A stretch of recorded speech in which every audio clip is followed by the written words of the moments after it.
Breaking లో చూస్తున్నాం. BRS senior నేత ఎస్సీ ఎస్టీ కమిషన్ మాజీ చైర్మన్ ఎర్రోళ్ల శ్రీనివాస్ కు నాంపల్లి కోర్టు బెయిల్ మంజూరు చేసింది. ఇరువైపులా వాదనల విన్న అనంతరం శ్రీనివాస్ షరతులతో కూడిన బెయిల్ మంజూరు చేసింది కోర్టు. 5,000 పూచీకత్తు, 2 షూరిటీలతో బెయిల్ మంజూరు చేసింది.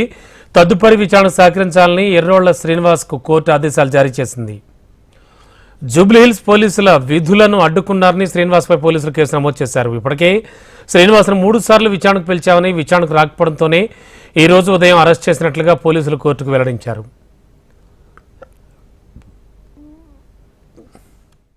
అక్రమ కేసులు పెట్టినటువంటి ప్రభుత్వం పైన ధర్మం గెలిచింది, అధర్మం ఓడింది. చట్టాలపైన మాకు గౌరవం ఉంది. కోర్టు నిబంధనలను తప్పకుండా పాటిస్తాం.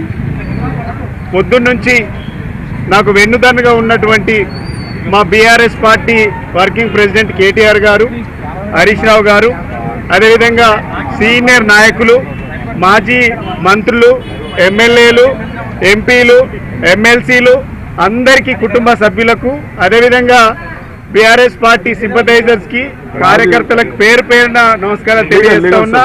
అదేవిధంగా అడుగడు కూడా నిమిషం పొద్దున 6 గంటల నుంచి వెంటనే ఉండి అన్ని ఫాలోఅప్ చేసినటువంటి మా బీఆర్ఎస్ పార్టీ లీగల్ టీంకు నేను ప్రత్యేకంగా ధన్యవాదాలు తెలియజేస్తున్నాను. క్రిమినల్ కోర్టులోని 3rd ACGM కోర్టులో ఎర్రోళ్ల శ్రీనివాస్ గారిని రిమాండ్ కోసం ప్రొడ్యూస్ చేయడం జరిగింది. ప్రొడ్యూస్ చేసినప్పుడు క్రైమ్ నెంబర్ 1127కు సంబంధించి ఎర్రోళ్ల శ్రీనివాస్ యొక్క అరెస్ట్ అనేది ప్రాపర్గా లేదు, రీజన్స్ ఆఫ్ అరెస్ట్ ప్రాపర్గా లేవు, గ్రౌండ్స్ ఆఫ్ అరెస్ట్ ప్రాపర్గా లేదు. అంటే ఆ ఇష్యూకి ఎర్రోళ్ల శ్రీనివాస్ కూడా సంబంధం లేదని క్లియర్గా జడ్జి గారి ముందు ప్రస్తావించడం జరిగింది. మేము వాదనలు విన్న తర్వాత, జడ్జి గారు, ప్రాసిక్యూషన్ గారు వాదనలు విన్న తర్వాత, డిఫెన్స్ మా వాదనలు విన్న తర్వాత జడ్జి గారు 5,002 షూరిటీస్ ఇస్తూ ఎర్రోళ్ల శ్రీనివాస్ గారిని ఈరోజు రిలీజ్ చేయడం జరిగింది. 57, 61 class 2, 126 class 2, 127 class 2, 132, 224, 333, 351 class 3, 191 red with 190 and 3 class 5 BNSS కింద ఎర్రోళ్ల శ్రీనివాస్ గారిని రిమాండ్ కోసం తీసుకురావడం జరిగింది. ఏదైతే ఈ సెక్షన్స్ను పోలీస్ ఇన్వెస్టిగేషన్ అధికారి రిమాండ్ రిపోర్ట్లో మెన్షన్ చేయడం జరిగిందో, ఈ సెక్షన్స్ అనేది ఎర్రోళ్ల శ్రీనివాస్ గారికి అట్రాక్ట్ కాదనే కోణంలో ఈరోజు మేము ఆర్గ్యుమెంట్ చేయడం జరిగింది. Basing on the arguments of the defence కౌన్సిల్స్గా మా ఆర్గ్యుమెంట్స్ని బేస్ చేసుకొని జడ్జి గారు బెయిల్ మంజూరు చేస్తూ 5,002 షూరిటీస్ ఇస్తూ ఎర్రోళ్ల శ్రీనివాస్ గారిని విడుదల చేయడం జరిగింది. 3 క్రైమ్స్ ఇందులో ప్రస్తావించడం జరిగింది. 3 కేసులలో ఎర్రోళ్ల శ్రీనివాస్ గారికి సంబంధించిన ఈ కేసులు ఇవి. ఎర్రోళ్ల శ్రీనివాస్ గారు మనకు తెలిసిందే ప్రముఖ ఉద్యమకారుడు. తెలంగాణ విద్యార్థి నేతగా ఉన్న సమయంలో, తెలంగాణ ఆజిటేషన్ సమయంలో ఆయన మీద నమోదైనటువంటి 3 కేసులని, అబిచువల్ అఫెండర్ కాకుండా ఈ 3 కేసులు ఉద్యమ కేసులో గవర్నమెంట్ జీవో వేసి క్లోజ్ చేసినటువంటి కేసెస్ ఇవి ఆయనకు సంబంధం లేని క్లోజ్ అయిన కేసులను కూడా ప్రస్తావిస్తూ అబిచువల్ అఫెండర్ కాకుండా అబిచువల్ అఫెండర్ అని రిమాండ్ రిపోర్ట్లో మెన్షన్ చేస్తే జడ్జి గారి దృష్టి కూడా తీసుకెళ్లడం జరిగింది. విద్యార్థి ఉద్యమ నేతగా ఉన్న ఎర్రోళ్ల శ్రీనివాస్ గారికి సంబంధించిన కేసెస్, క్లోజ్ అయిన కేసులను ఈరోజు ప్రస్తావించడం జరిగిందని కోర్టు ముందు ప్రస్తావించడం జరిగింది. ఆ కేసులకు సంబంధించిన వివరాలు ప్రాసిక్యూషన్ తరఫున అవి ఆన్లైన్లో మేము చూసిన సందర్భంలో అవి కనబడ్డాయి. మేము అందుకే ఇవి మెన్షన్ చేసినట్టు క్లియర్గా, అంటే ఓవరాల్గా వాళ్ళు చెప్పడం జరిగింది. దానికి సంబంధించిన పర్టికులర్స్ని, ఆ కేసెస్ పెండింగ్గా ఉన్నట్టు ఎలాంటి ఆధారాలు కోర్టులో సబ్మిట్ చేయలేదు. Basing on the arguments court bail మంజూరు చేయడం జరిగింది. చూస్తున్నాం. బీఆర్ఎస్ సీనియర్ నేత ఎస్సీ ఎస్టీ కమిషన్ మాజీ చైర్మన్ ఎర్రోళ్ల శ్రీనివాస్ కు నాంపల్లి కోర్టు బెయిల్ మంజూరు చేసింది. ఇరువైపులా వాదనలు విన్న అనంతరం శ్రీనివాస్ షరతులతో కూడిన బెయిల్ మంజూరు చేసింది నాంపల్లి కోర్టు.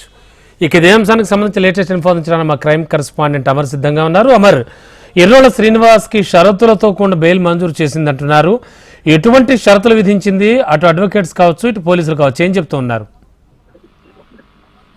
రమణబాబు, కొద్దిసేపటి క్రితమే నాంపల్లి కోర్టులో ఇటు మటర్ ట్యాంక్ పోలీసులు ఎర్రోళ్ల శ్రీనివాస్ ని హాజరుపరిచారు. రిమాండ్ పైన సుదీర్ఘమైనటువంటి వాదనలు కొనసాగాయి. ఈ రిమాండ్ వెంటనే క్రాష్ చేయాలి, ఎందుకంటే అతని పైన తప్పుడు కేసు పెట్టారు, తప్పుగా రిమాండ్ చేసే ప్రక్రియ చేస్తున్నారు కాబట్టి దీన్ని వెంటనే క్రాష్ చేయాలని కూడా కోరారు. అయినా కూడా న్యాయమూర్తి దీనికి సంబంధించి నిరాకరించడంతో ప్రస్తుతానికైతే ఓన్లీ బెయిల్ మాత్రమే మంజూరు చేసింది. ఇది అతని మీద నమోదైనటువంటి 3 సెక్షన్లు మొత్తం కూడా బెయిలబుల్ సెక్షన్లు కావడం, దీనికి సంబంధించిన 5,000 పూచీకత్తుతో పాటు 2 షూరిటీలతో ప్రస్తుతం బెయిల్ అయితే మంజూరు చేసింది. అయితే ముఖ్యంగా చూసుకుంటే ఈ కేసుకు సంబంధించి ఇప్పటికే షరతులు కూడా విధించినట్టుగా తెలిసింది. తప్పకుండా విచారణకు హాజరు కావాలి. విచారణకు సంబంధించి పోలీసుల విచారణకు విఘాతం కలిగించవద్దు, సహకరించి పోలీసులు అడిగే ప్రతి ప్రశ్నకు సమాధానం చెప్పాలని కూడా ఇప్పటికే నాంపల్లి కోర్టు ఆదేశించిన నేపథ్యంలో ప్రస్తుతానికి అయితే ఊరట లభించిందని చెప్పుకోవచ్చు. ఎందుకంటే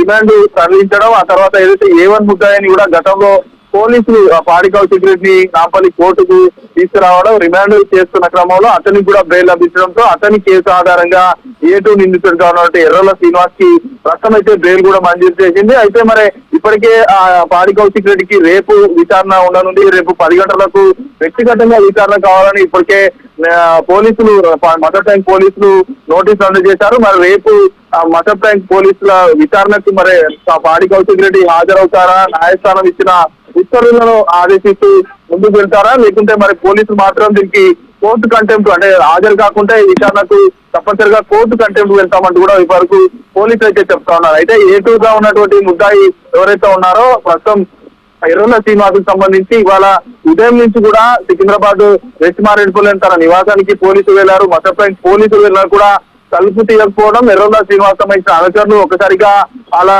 ఏదైతే అపార్ట్మెంట్ చేరుకోవడంతో పోలీసులు విచారణకు మొదట నోటీస్ ఇద్దామనుకున్నారు. కానీ సహకరించకపోవడంతో ఇటు బీఆర్ఎస్ నేతలు ఆందోళన చేయడంతో ఒక్కసారిగా పోలీసులు అతన్ని అరెస్ట్ చేసి రిమాండ్ కూడా తరలించిన నేపథ్యంలో మొత్తానికి నాంపల్లి కోర్టులో అతని తరపున న్యాయవాదులు రిమాండ్ కి సంబంధించిన సుదీర్ఘమైనటువంటి వాదనలు వినిపించిన అనంతరం నాంపల్లి కోర్టు మాత్రం ప్రస్తుతానికి వాళ్ళ వాదనలకు సంబంధించి కొన్నిటికి నిరాకరించినా మరికొన్నిటికి మాత్రం ఏకీభవించి ఇద్దరికి ఏదైతే ఇద్దరి సూచనతో కూడా బెయిల్ కూడా మంజూరు చేసిన పరిస్థితులు అయితే ఉన్నాయి రమ్మబాబు.